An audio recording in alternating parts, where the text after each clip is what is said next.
Hello. Hello sir, கேட்குதுங்களா? ஸ்விக்கிலேருந்து கால் பண்ணியிருக்கோம். ஸ்விக்கிலேருந்துங்களா? ஆமாங்க சார். சொல்லுங்கள் மேடம்.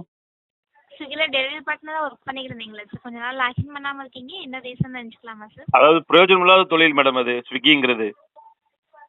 ஓகே. பிரயோஜனம் இல்லைங்க. 20 ரூபா கொடுக்குறீங்க. அப்புறம் மழை பெஞ்சா அமௌண்ட் சர்வீஸுங்கிறதுல பேரில் ஒரு 10 ரூபா கொடுக்குறீங்க.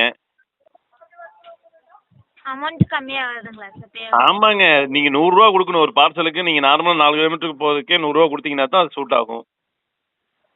20 ரூபா கொடுத்தீங்கன்னா எப்படி கட்டுப்படி ஆகும்? இதில் வேலை விளம்பரம் வேறு. 50,000 சம்பாதிக்கலாம், 60,000 சம்பாதிக்கலாம். யாரை ஏமாத்துறீங்க? ஏன் இப்படி ஏமாற்றி எல்லாத்தையும் உள்ள ஊற்றி இழுத்து போடுறீங்க? சார் இப்போ எல்லாமே அமௌண்ட் இன்க்ரீஸ் பண்ணியிருக்காங்க. எங்க எக்ஸெப்ட் பண்ணிருக்கீங்க? வெறும் 30 ரூபா தான் சேர்த்திருக்கிறீங்க. மொத்தத்துக்கே 20 ரூபா கொடுத்துட்டு இருந்தீங்க. இப்போ 10 ரூபா சேர்க்குறீங்க. அதுவும் எப்பயாவது ஒரு டைம் மழை பெஞ்சா தூரல் வந்தா 20 ரூபா தான் இப்பவும் கொடுத்துட்டு இருக்கீங்க. நீங்க கொடுக்குற சம்பளம் யாரு கட்டுப்படி ஆகும்? முதல்ல நீங்க விளம்பரம் பண்ணும்போது என்ன பண்றீங்க? 80,000 சம்பாதிக்கலாம், 50,000 சம்பாதிக்கலாம், 40,000 சம்பாதிக்கலாம் தான் போடுறீங்க. அது பொய். முதல்ல நீங்க சம்பாதிக்கிறதுக்கு அப்பாவி ஏழை இளைஞர்களை நீங்க பயன்படுத்திக்கிறீங்க. சார் ஒரு நிமிஷம், நானும் உங்களை மாதிரி தான் வேலை பார்க்குறேன். மேம், நீங்க கம்ப்யூட்டர்ல உட்காந்து வேலை பார்க்குறீங்க. உங்களுக்கு சம்பளம் அதிகமா கொடுப்பாங்க.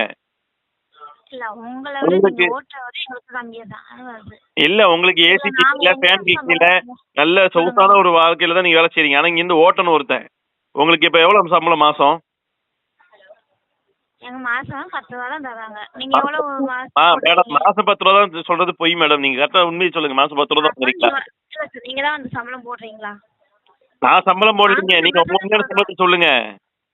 நான் வாங்குற சம்பளத்தை தான் சார் சொல்றேன். 10 ரூபாய்க்கு எதுக்கு அந்த மாதிரி வேலை செய்றீங்க? என் கம்பெனிக்கு வாங்க. நானே உங்களுக்கு 20,000 சம்பளம் தரேன் மாசம். இப்படி போய் வேலை செய்யாதீங்க. நீங்க போய் வேலை செய்யறதுனால தான் உங்களை மாதிரி நிறைய வந்து ஏமாறுறாங்க உள்ள.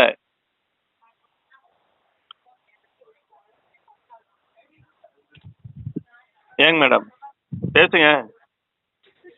இப்போ உங்களுக்கு ரிட்டர்ன் லைன் பண்றதுக்கு இன்ட்ரெஸ்ட் இருக்குங்களா? ஐடியாவே இல்ல மேடம். ஐடியாவே இல்ல. நீங்க 1000 டைம் கால் பண்ணாலும் சரி ஐடியாவே